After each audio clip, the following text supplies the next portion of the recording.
The book of John, chapter 2. On the third day, a wedding took place at Cana in Galilee.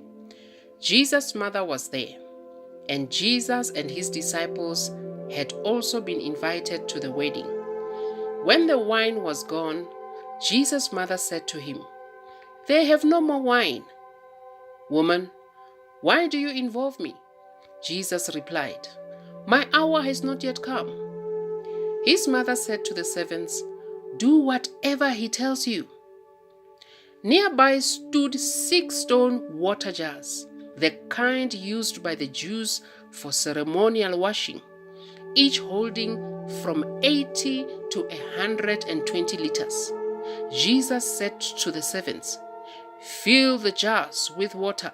So they filled them to the brim. Then he told them, "Now draw some out and take it to the master of the banquet."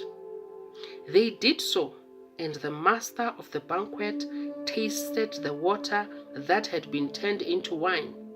He did not realize where it had come from, though the servants who had drawn the water knew. Then he called the bridegroom aside and said, "Everyone brings out the choice wine first, and then the cheaper wine after the guests have had too much to drink. But you have saved the best till now." What Jesus did here in Cana of Galilee was the first of the signs through which he revealed his glory, and his disciples believed in him. After this, he went down to Capernaum with his mother and brothers and his disciples. There they stayed for a few days. When it was almost time for the Jews' Passover, Jesus went up to Jerusalem. In the temple courts, he found people selling cattle, sheep, and doves, and others sitting at tables exchanging money. So he made a whip out of cords and drove all from the temple courts, both sheep and cattle. He scattered the coins of the money changers and overturned their tables. To those who sold doves, he said, "Get this out of here. Stop turning my Father's house into a market."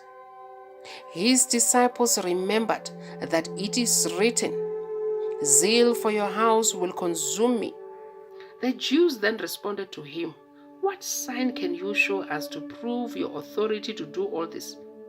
Jesus answered them, "Destroy this temple, and I will raise it again in 3 days." They replied, "It has taken 46 years to build this temple, and you are going to raise it in 3 days?" But the temple he had spoken of was his body. After he was raised from the dead, his disciples recalled what he had said. Then they believed the scripture and the words that Jesus had spoken.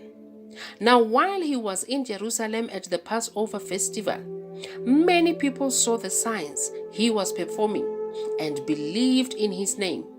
But Jesus would not entrust himself to them, for he knew all people. He did not need any testimony about mankind, for he knew what was in each person.